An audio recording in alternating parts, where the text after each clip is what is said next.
The French resistance was an underground movement established during World War II to combat the German occupation in France. It played a key role in D-Day and the eventual liberation of France.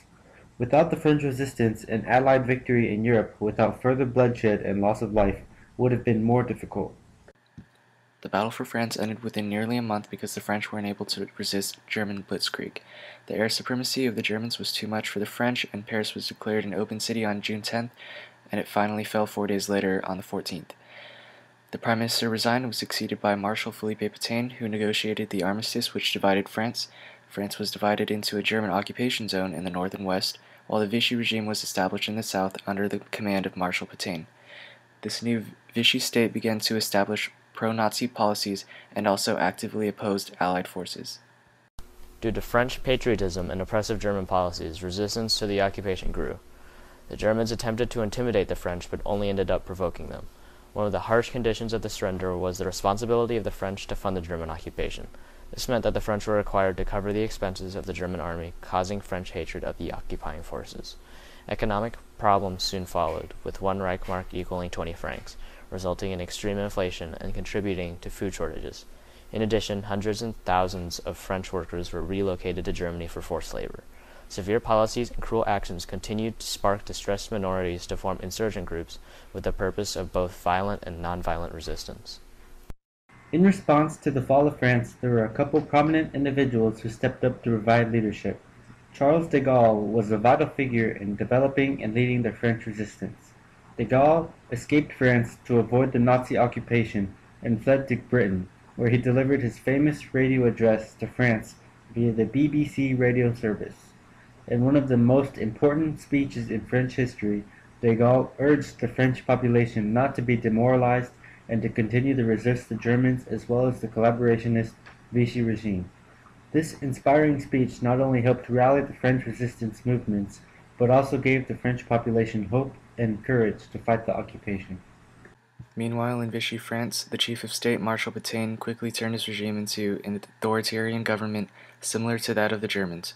He imposed censorship and limited freedom of expression, in addition to collaborating with Germany and even producing volunteers to help the Germans fight. For this, he was convicted of treason and sentenced to death by Charles de Gaulle after the war. The French resistance was composed of numerous networks and movements that facilitated the eventual defeat of Germany. These movements consisted of secret militias formed by French patriots that used guerrilla tactics to attack German forces. The Armée Secrète was one of the largest of the several resistance bands that eventually formed the French Forces of the Interior. Founded in 1943 by Jean Moulin, this organization was made up of 3 smaller groups: Combat, Liberation Sud, and Franc Tireur.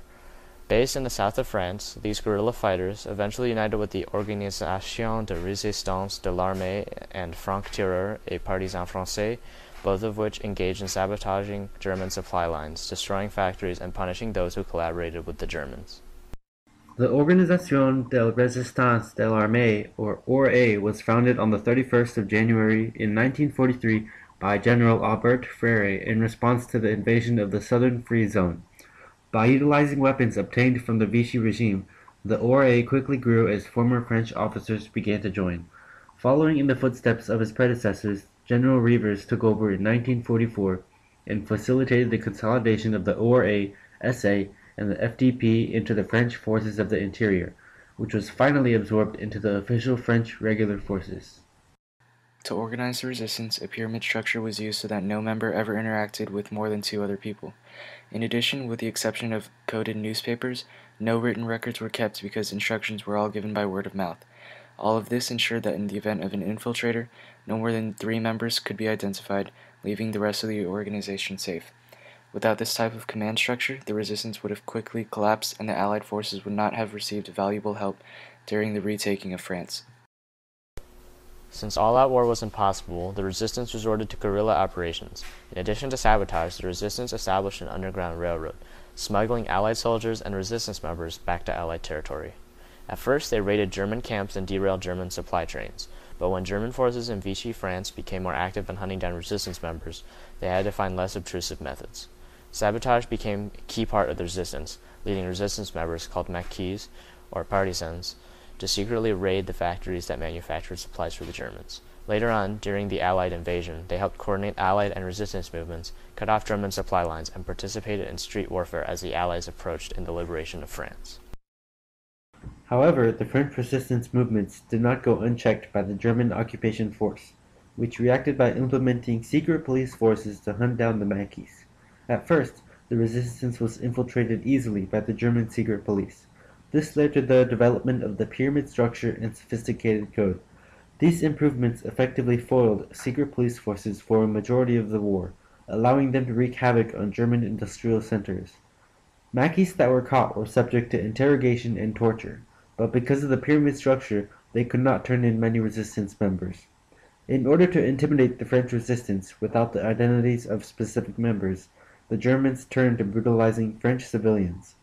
The publicized torture and massacre of French civilians provided martyrs for the resistance to look up to, and ultimately motivated the public to increase the seditious activities that eventually led to German defeat. On June 6, 1944, the Allies launched an amphibious assault on Normandy, which marked the beginning of the liberation of France. At this stage, the resistance coordinated their own operations with the Allied forces, and they successfully retook Paris on August 25th. The resistance then derailed supply trains, sabotaged German infrastructure, and refused to work for them all over France. Germany, already losing momentum in the war, could not handle the Allied offensive and French uprisings at the same time, leading to their retreat. Afterwards, several different attitudes emerged in France, bringing about a wave of attacks on suspected enemies. Living conditions immediately after the liberation were actually much worse than under the occupation. A quarter of the housing had been demolished, and basic public services were halted, leading to riots. Shortly after the liberation, France was swept by a surge of executions, persecutions, assaults, and detentions of suspected collaborators with the German occupational administration. Approximately 9,000 were killed, mostly without trial. The épuration légale, which was the first wave of official trials following the liberation of France, established a number of judicial courts to deal with varying cases of collaboration. The French resistance had a large cultural influence as well, bringing about a number of works that portrayed France as patriotic and heroic in their resistance.